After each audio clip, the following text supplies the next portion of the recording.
duduk diam di bawah kaki Tuhan, mendengarkan setiap kebenaran firman-Mu. Urapi hati kami boleh mengerti setiap kebenaran firman-Mu. Roh Kudus yang mengajar kami, mempeteraikan setiap kebenaran-Mu dalam hati pikiran kami, dan memberi kami karunia, pertolongan untuk menjadi pelaku-pelaku firman yang benar. Urapi hamba-Mu yang akan melayani Tuhan, yang akan menyampaikan firman-Mu. Berfirmanlah ya Tuhan, kami siap mendengarkan. Dalam nama Tuhan Yesus, kami berdoa, kami bersyukur. Amin. Shalom Bapak Ibu yang dikasihi Tuhan. Iya, bulan ini kita belajar mengenai doa, ya, mengenai konsep doa. Dan pagi ini kita mau belajar mengenai the purpose and benefits of prayer. Jadi pertanyaannya kalau kita balik dari judul khotbah pagi ini, jadi pertanyaannya apa yang menjadi tujuan dan apa yang menjadi berkat-berkat atau keuntungan saat kita berdoa, ya? Sehingga kalau kita tidak tahu tujuan berdoa, kita jadi malas berdoa. Bapak Ibu, waktu saya pertama bertobat, terima Tuhan Yesus sebagai Tuhan dan Juru Selamat, ada kerinduan yang besar untuk belajar. Ya, ada kerinduan yang besar untuk bersekutu bersama-sama dengan Tuhan. Dan hal yang pertama yang diajarkan oleh para pembina-pembina rohani saya, yaitu adalah membangun saat teduh. Dan dalam membangun saat teduh, komponen utamanya adalah doa dan firman. Nah, saudara-saudara di sini ada yang pernah jadi guru sekolah minggu nggak? Ada yang pernah jadi guru sekolah minggu? Oh, sekolah sahabat, sorry. Ya, di situ ada lagunya, ya, lagu yang terkenal. Mungkin sudah familiar atau kurang familiar. Ada lagunya keren, ya. Baca kitab suci, doa tiap hari, doa tiap hari. Baca kitab suci, doa tiap hari kalau mau tumbuh, ya. Jadi hal berdoa, hal membaca firman Tuhan setiap hari adalah konsekuensi saat kita menjadi anak-anak Tuhan. Nah, saudara-saudara yang dikasihi Tuhan, doa adalah sangat penting, ya. Dan itu waktu saat saya baru menikah dengan istri saya Virjoy, ya, dia agak bingung, ya, karena kita dibesarkan dari tradisi gereja, tradisi teologi yang agak berbeda, ya. Jadi dia bingung ngelihat saya kok berdoa yang perintil-perintilan juga didoakan, ya. Yang kecil-kecil sepele, kelihatannya sepele itu juga didoakan, ya. Sedangkan mungkin bagi dia doa itu yang penting-penting saja, ya, yang kecil-kecil nggak usah lah, ya, nggak usah Tuhan tahu, yang penting yang besar-besar saja. Dan saya sepertinya terbiasa dengan berdoa yang informal, ya, yang apa saja didoakan, ya. Tapi apapun, ya, tradisi daripada doa, kebiasaan doa kita, doa adalah sangat-sangat penting, ya. Dan karenanya seorang hamba Tuhan namanya John Wesley adalah seorang pendiri gereja Metodis, ya, di kalau nggak salah di abad 17 dari Inggris, ya. Dia berkata, God does nothing except in response to believing prayer. Allah tidak melakukan apapun kecuali menjawab doa-doa orang percaya. Ini jangan diartikan bahwa Tuhan diam saja, ya, tetapi ini mengartikan bahwa doa orang benar adalah sangat-sangat penting dan Allah adalah Allah yang menjawab doa. Dan ada seorang hamba Tuhan lagi, ya, namanya Smith Wigglesworth. Dia adalah seorang penginjil di Inggris. Dia berkata demikian, I don't often spend more than half an hour in prayer at one time, but I never go more than half an hour without praying. Saya jarang sekali berdoa lebih dari setengah jam pada satu saat. Tetapi saya tidak pernah melewatkan setengah jam tanpa doa. Wow, artinya apa? Artinya dia sedang menjelaskan mengenai konsep doa di dalam Alkitab. Yaitu apa? Berdoa setiap saat. Dan itu yang saya praktekkan juga. Di mobil, dimanapun, bahkan baru mengalami suatu situasi, saya langsung berdoa. Ya, Allah itu dekat. Ya, seorang sahabat saya berkata, God is a prayer away. Allah itu hanya sejauh doa. Ya, dan karena itu waktu kita bertanya, apa pentingnya, apa tujuan dari doa, dan apa benefit dari doa? Ya, pertanyaan-pertanyaan seperti itu terjawab di dalam doa yang diajarkan oleh Tuhan Yesus sendiri, yaitu the Lord's Prayer, ya, doa Bapa kami. Nah, doa Bapa kami kalau ini sangat-sangat penting ya, saudara. Dari gereja mula-mula, ya, ada 3 hal yang terus dipraktekkan sampai sekarang, yang dihafalkan oleh jemaat mula-mula, ya, dan sampai menjadi liturgi sampai sekarang di beberapa gereja, ya, khususnya di gereja-gereja purba, yaitu Katolik dan Ortodoks Timur, ya, dan juga di banyak gereja Protestan. Ada 3 yang harus dihafal oleh setiap orang Kristen. Ya, pertama apa? 10 perintah Allah. Nah, ini kalau saudara-saudara pernah di sekolah Kristen pasti disuruh hafal, ya. Yang kedua apa? Pengakuan iman rasuli. Aku percayakan Allah, Bapa yang Maha Kuasa, pencipta langit dan bumi. Ada yang hafal di sini? Oke, ya. Dan yang ketiga adalah doa Bapa kami. Ya. Dan doa Bapa kami inilah yang menjadi bagian dari liturgi, dari ibadah-ibadah orang Kristen, dan juga menjadi bagian yang integral dari doa pribadi setiap anak-anak Tuhan. Ya, saya setiap kali berdoa selalu berdoa ini, ya, baru berdoa yang lain. Nah, saudara-saudara, kita akan lihat apa yang dinyatakan dalam doa Bapa kami. Ya, mungkin saudara-saudara yang pernah ke Yerusalem, ke Israel sana, belum ya?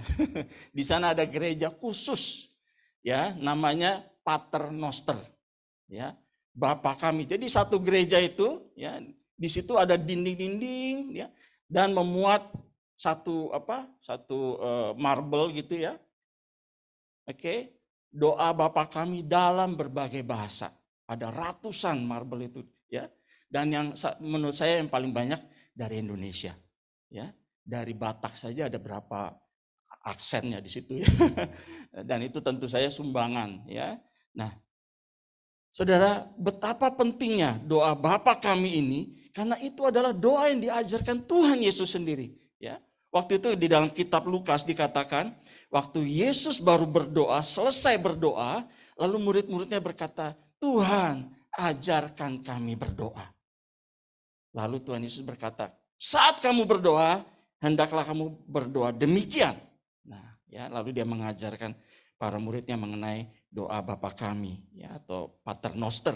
Nah, yang pertama adalah lihat, ya, kalau kita lihat strukturnya, ini bukan perkuliahan, ya, saudara. Tapi lihat, pertama adalah ada tujuan. Kepada siapa kita berdoa? Harus kepada Bapa di surga. Ya, di dalam doktrin Kristen adalah doktrin Trinitas. Saudara-saudara ingat, kita berdoa kepada siapa? Bapa. Dalam nama Putra. Dengan persekutuan dengan Roh Kudus. Jadi doa adalah doa Trinitarian. Ya, berdoa kepada Bapa, dalam nama Putra, dalam persekutuan dengan Roh Kudus. Nah, lalu di dalam badannya, di dalam bagiannya, dibagi menjadi 7. Ya. Nah, di dalam 7 ini, ya, kita bisa melihat bagaimana 1 sampai 3 adalah doa kepada Tuhan.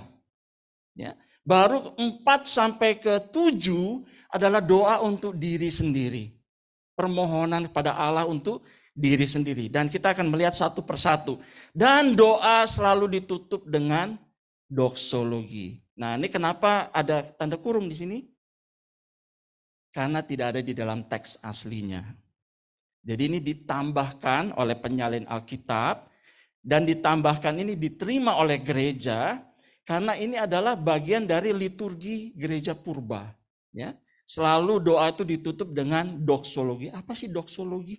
Ya, doksologi itu dari kata doxa yaitu glory, lalu logos speaking. Jadi artinya doksologi adalah praise to God. Ya, selalu ditutup dengan pemujaan atas kemuliaan bagi Tuhan. Ya, nah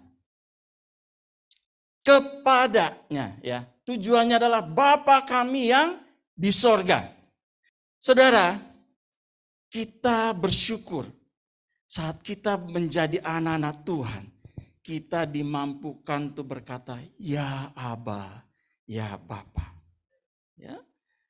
Waktu saya belum lahir baru, saya jadi Kristen ya dari dibaptis usia 1 bulan, tetapi baru lahir baru tuh usia 17 ya, atau 16 ya. Tahun 87 bulan April. Di situ saya berdoa terima Tuhan Yesus. Dan disitulah saya berkata, ya Aba, ya Bapa. Dan benar-benar saya bisa merasakan, ya saya tadinya orang yang berdosa, diampuni dan sekarang diangkat menjadi anak Allah. Itu adalah suatu karunia yang luar biasa dan adalah mujizat yang terbesar di dalam hidup setiap anak-anak Tuhan. Yaitu apa? Seperti lagunya, Bapak Ibu yang pernah tahu nggak? Kamulah bangsa yang terpilih, imamat rajani, bangsa yang kudus, umat kepunyaan Allah untuk memberitakan perbuatannya. Jadi panjang ya. Tapi yang terakhir, yang Tuhan mengambil kita dari gelap pada terangnya yang ajaib. Ya, jadi itu menjadi suatu momen bagaimana kita menyadari, oh Tuhan, aku bersyukur, aku orang yang berdosa, aku yang tidak layak. Oleh karena kasih Tuhan, karena pengorbanan Kristus, aku sudah diampuni dan diangkat menjadi anak-Mu. Dan karena itu, aku boleh punya keistimewaan untuk berkata, ya Aba, ya Bapa. Ya, dan itu adalah keistimewaan yang kita bisa terima saat kita berdoa, Bapa kami.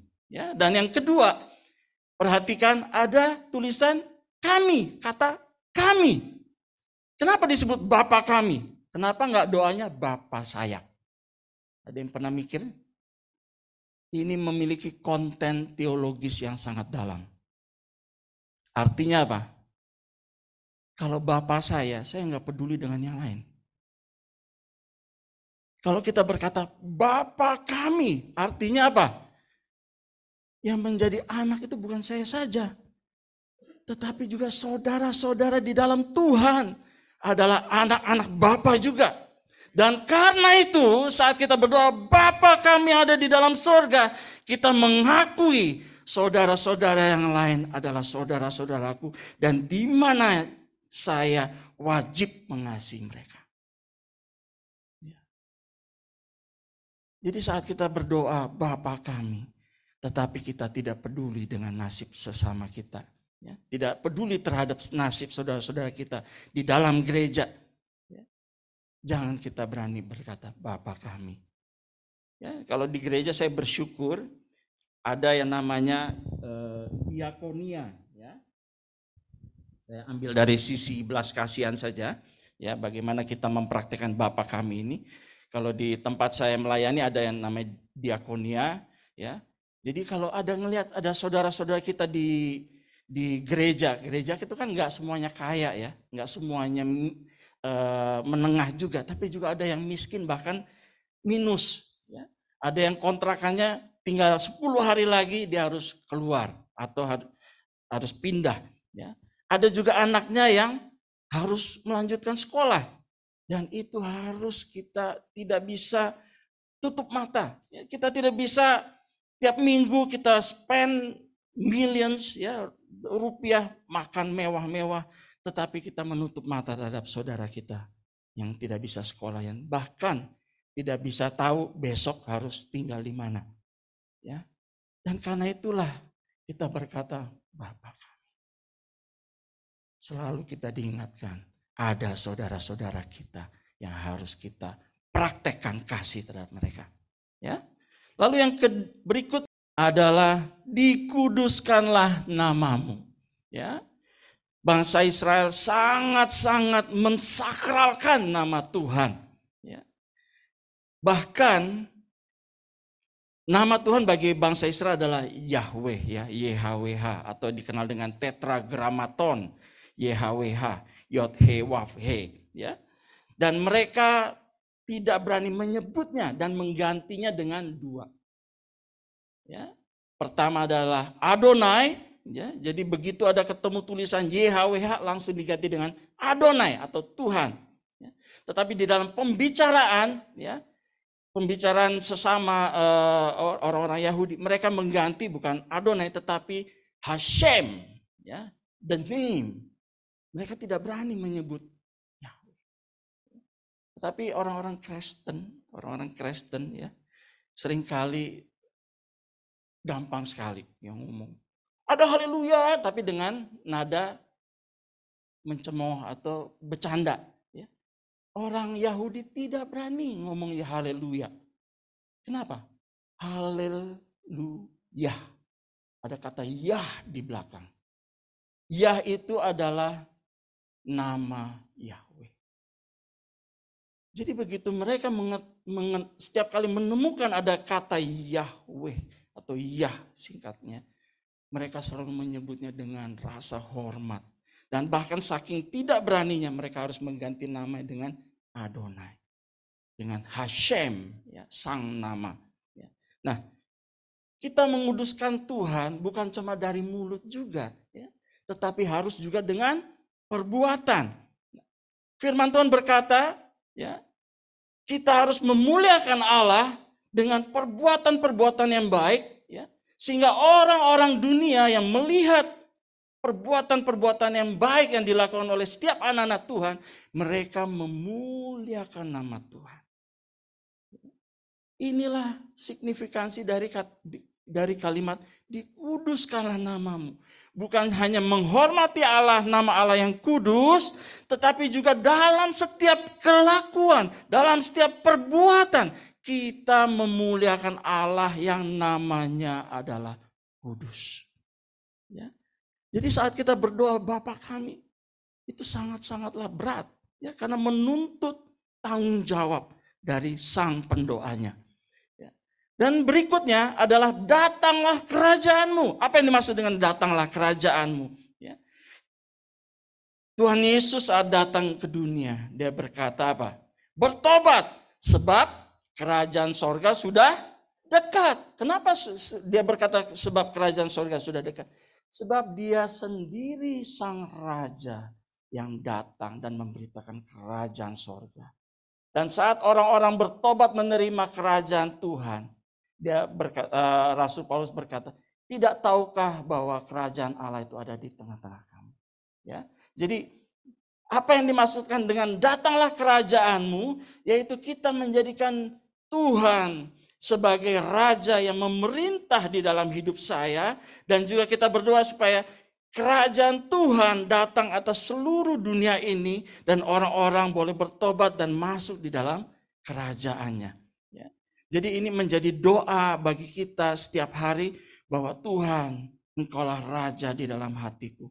Memerintahlah di dalam hatiku, dalam hidupku hari ini. Itu adalah maksud dari kalimat kedua. Lalu yang ketiga adalah jadilah kehendakmu di bumi seperti di sorga. Ini dalam waktu Tuhan Yesus di Getsemani, dia berkata, Bapa, kalau boleh cawan ini lalu daripadaku. Tetapi bukan kehendakku yang jadi, melainkan kehendakmu yang jadi. Ini menjadi teladan bagi setiap anak-anak Tuhan. Ya. Untuk selalu berdoa, Bapa, bukan kehendakku yang jadi, tapi biarlah kehendakmu yang jadi. Nah, di dalam teologi doa, seringkali kita berdoa apa? Seringkali juga kadang pendeta berkhotbah, mari kita berdoa, kita mau menggoncang surga. Wah, ya, dahsyat sekali ya kalimatnya. Tapi saudara-saudara, ini adalah prinsip. Ya, seorang teolog Denmark namanya Søren Ebbe Kierkegaard, ya, dia berkata demikian, God does not change. He changed those who pray to him. Apa artinya? Allah itu Allah yang tidak pernah berubah. Tidak pernah berubah dalam apa? Dalam kebenarannya, dalam kekudusannya, dalam rencananya, dalam kehendaknya. Tidak pernah berubah. Dan karena itu, doa tidak pernah merubah kehendak Tuhan. Doa tidak pernah merubah kebenaran Tuhan. Doa tidak pernah merubah rencana Tuhan.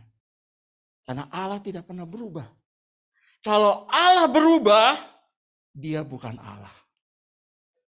Karena itu di dalam filsafat Kristen dikatakan, God is the unmoved mover.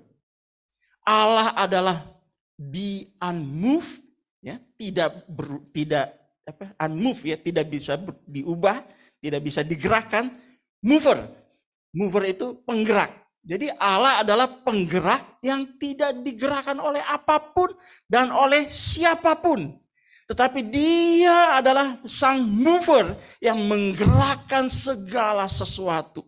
Artinya apa? Dari kalimat God is the unmoved mover.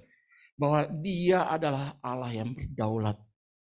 Karenanya saat kita berdoa, kita harus tunduk pada kedaulatan Allah.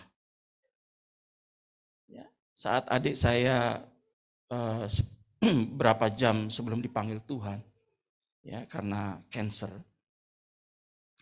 Ya, sebelumnya kita berdoa semua, ya, undang orang-orang berdoa untuk kesembuhannya. Ya. Tetapi rencana Tuhan lain.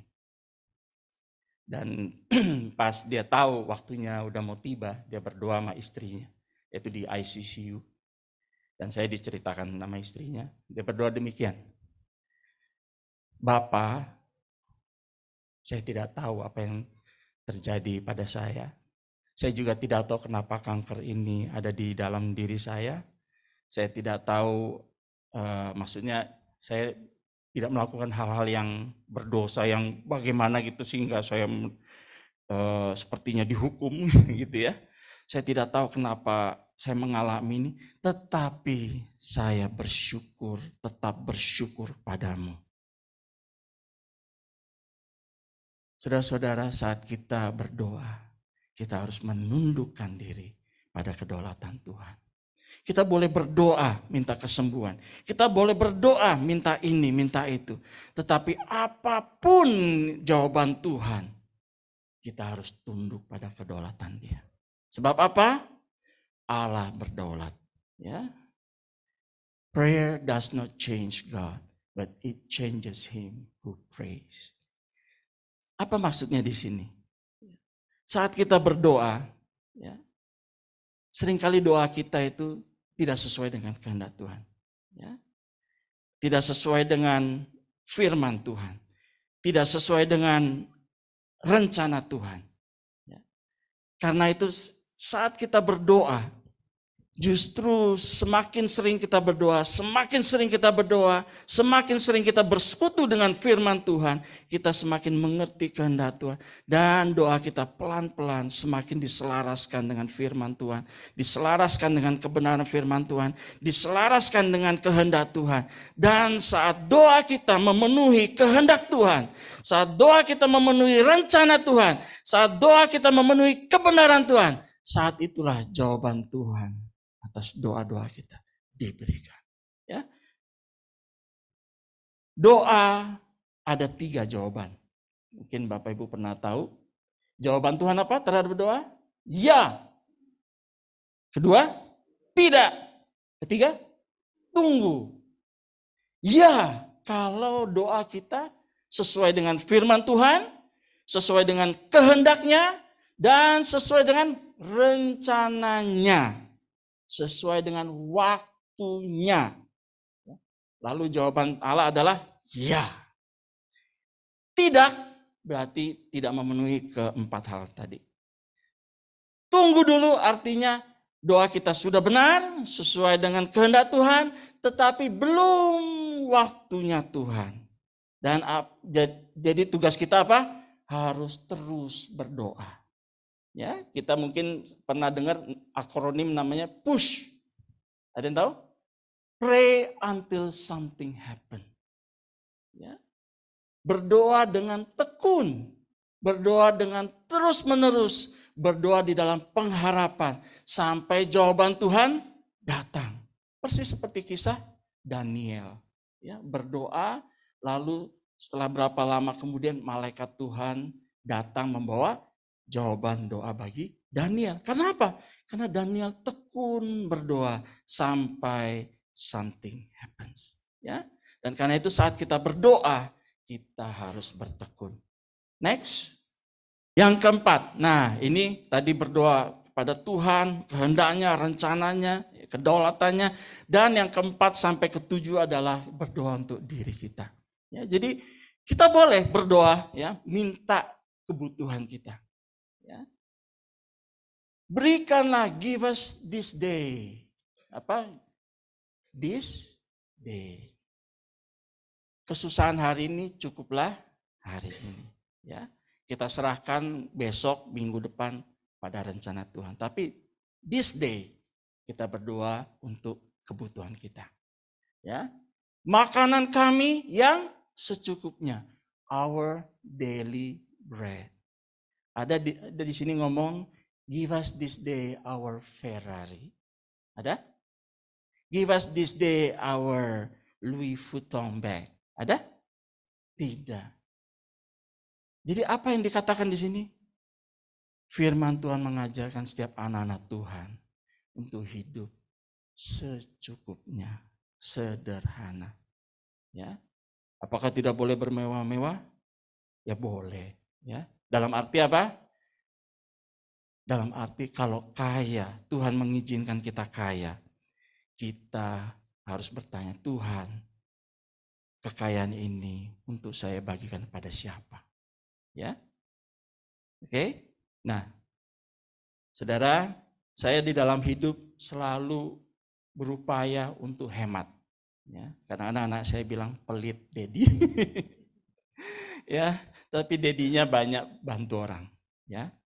Dan itulah yang kita harus praktekkan. Give us this day our daily bread.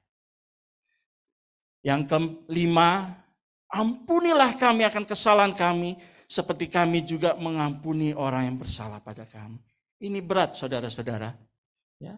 Mengampuni is very difficult. Ya. Tetapi bukan tidak mungkin. Difficult karena ego dan kedagingan manusia. Saudara-saudara mungkin pernah tahu ilustrasi mengenai monyet? Monyet dengan kacang. Ya, kalau di Sumatera, di daerah-daerah terpencil itu nangkap monyet gampang. Pakai apa? Pakai kelapa. Ya, cangkangnya itu, ya, tempurung kelapa dibolongin kecil, pas untuk tangannya monyet, ya. Pas untuk tangannya monyet masuk, ya. Tetapi mereka udah perkirakan kalau di dalamnya itu ada kacang, begitu kacangnya direnggut gini, kan jadi kepel agak gede ya, dia nggak bisa keluar, ya. Jadi di dalam tempurung kelapa itu ada kacang dan lubangnya kecil, pas untuk monyet masuk tangannya, tapi begitu dia ngambil kacang itu nggak bisa. Dan tempurung ini dikasih tali, diikat tali, ya. Dan petani itu menunggu. Nah, begitu ada monyet datang, ya, lalu lihat ada kacang, ya, lalu langsung ambil, terus dia mau keluar, nggak bisa. Mestinya kalau monyetnya pinter, lepas dong, ya. Tapi namanya monyet, dia nggak mau lepas, ya. Jadi petanya tinggal datang gitu, ya, bawa tali, langsung monyetnya diambil, ya. Nah, demikian juga orang yang tidak mau mengampuni. Apakah bisa mengampuni? Bisa dengan anugerah Tuhan. Lepas itu kacang. Tetapi orang-orang lebih suka, manusia dalam kedagingannya lebih suka menggenggam, hold grudge, ya. Tidak mau lepas, tidak mau mengampuni, ya. Jadi pertanyaannya, apakah kita sang monyet, apakah kita anak Tuhan? Ya, kalau kita tidak mau mengampuni, ingat khotbah hari ini.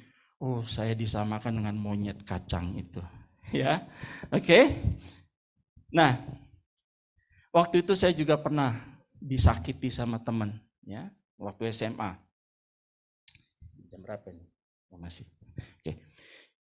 Disakiti, ya. Waktu itu kita di SMA, ya, bertobat bareng-bareng diinjili sama seorang teman. Ada belasan orang bertobat dan kita rindu menginjili teman-teman yang lain. Dan saat keluar main, di sini masih ingat istilah keluar main nggak? Berarti Anda sudah tua. Ya, istilah keluar main udah nggak ada lagi kayaknya, ya. Jadi pas istirahat itu, wah, kita nginjil. Nah, pas itu saya nginjilin teman saya. Pas saya nginjilin ke sini, teman saya yang bertobat sama-sama saya ada di depan saya. Jadi ada baris di depan saya di sini, terus teman saya yang saya injilin ada di sini.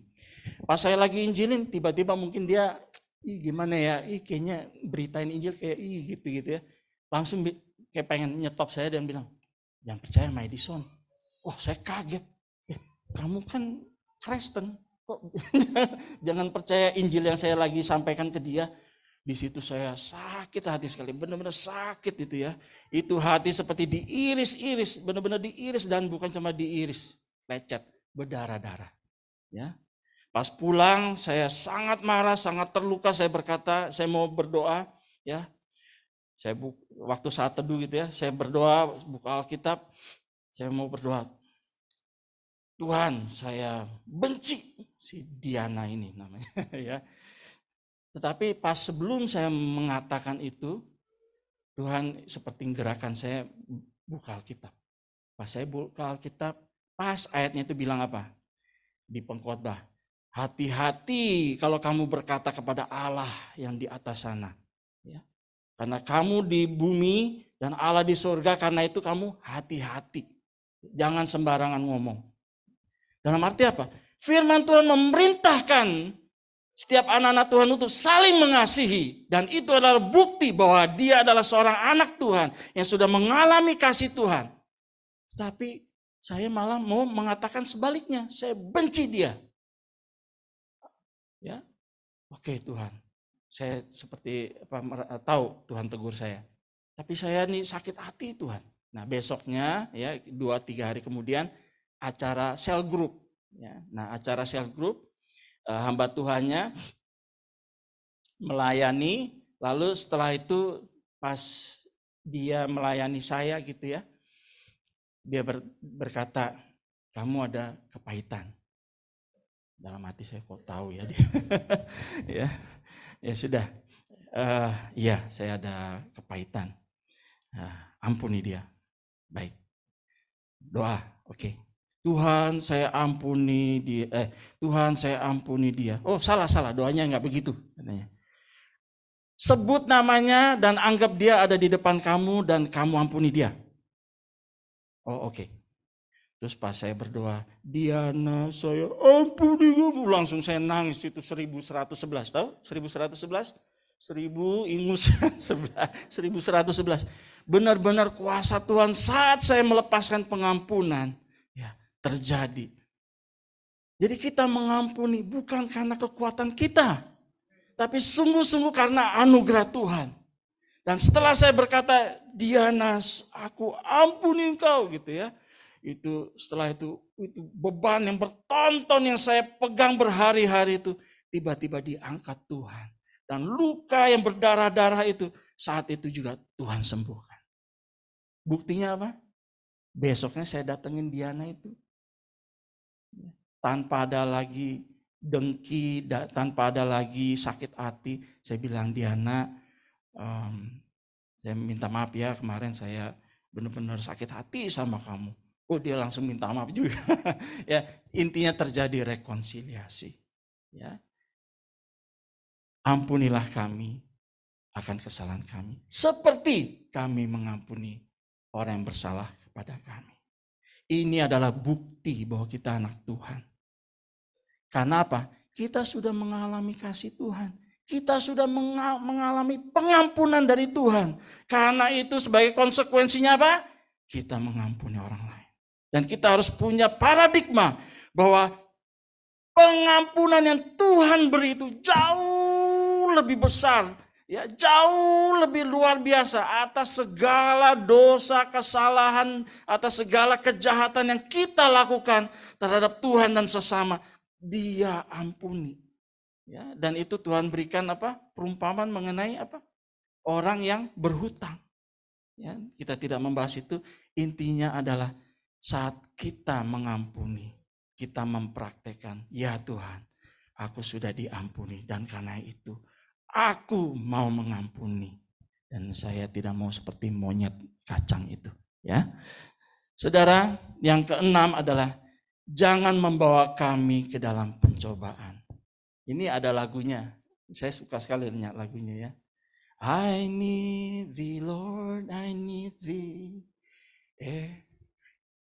I need thee. Bless me now, my Savior. I come to thee. Setiap saat kita membutuhkan Tuhan. Setiap saat kita berdoa, Tuhan, jangan bawa kami. Lead us not into temptation. Lalu yang ketujuh, but deliver us from the evil one. Bagaimana kita mengalahkan si jahat? Tunduk kepada Allah dan lawan iblis. Maka ia akan lari daripadamu. Tunduk kepada firman Tuhan. Lakukan firman Tuhan. Itu adalah wujud dari ketundukan kita kepada Tuhan. Maka iblis akan lari daripada. Ya. Jadi jangan lagi pas lagi camping kita mau ke toilet subuh-subuh, kita toel mama kita toel suami kita toel anak kita. Temenin dong, saya takut ya.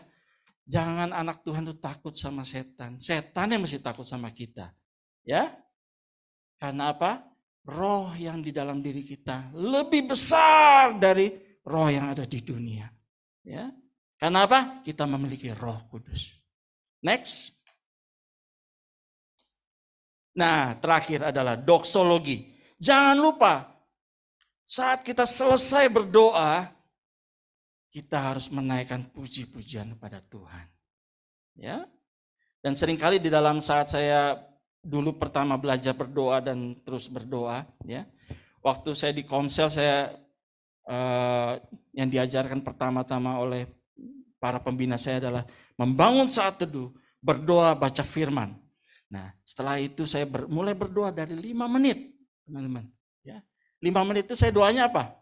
Doanya Bapa kami, karena itu yang hafal. Karena di sekolah diajarin.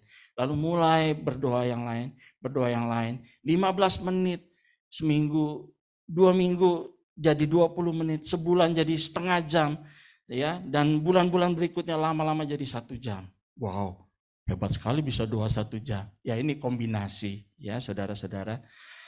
Jadi saya belajar main gitar, saya nyanyi penyembahan ya. Dan itu mungkin 15 menit, 20 menit dan berdoa. All together 1 hour ya. Dan baca firman. Baca firman ininya apa? Ideally sekitar half an hour in the morning. Ya. Jangan baca firmannya 5 menit. Baca renungan, oh gue udah ngerti. Salah. Ya. Kalau cuma baca renungan, gue udah ngerti. Anda tidak saat teduh. Ya. Yang diajarkan dalam saat teduh apa? Dalam baca firman. Meditate on it. Meditate tahu? Direnungkan. Nah, saudara-saudara, waktu kita merenungkan firman Tuhan, itu kita harus refleksi.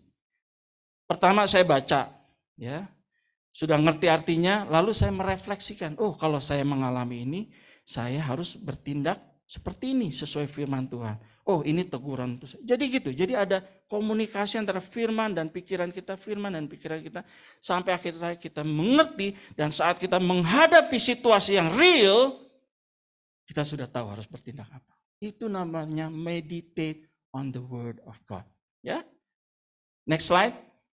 Nah, jadi setelah kita belajar mengenai doa Bapa kami, kita menemukan bahwa berdoa adalah penyembahan. Ya. Berdoa, ketika kita berdoa, kita recognize Him, ya, mengakui Dia untuk siapa Allah kita dan apa yang telah Dia perbuat di dalam hidup kita. Dan saat kita berdoa, itu adalah suatu tindakan penyembahan. Dan apa yang kita terima saat kita berdoa? Tadi di doa Bapa kami ada banyak yang tercantum di sini, ya. Pertama adalah kita terhubung dengan Allah, ya, kita punya komunikasi dengan Allah. Kita mengakui akan kekudusan Allah, kita menyelaraskan dengan kehendak Allah. Lalu kita berdoa untuk kebutuhan-kebutuhan kita. Kita juga menerima pengampunan dan mengampuni orang lain. Dan kita juga menerima berdoa untuk guidance dan perlindungan daripada Tuhan. Next slide. Nah, karena itu Bapak Ibu yang saudara yang dikasih Tuhan, saya undang kita semua bangkit berdiri.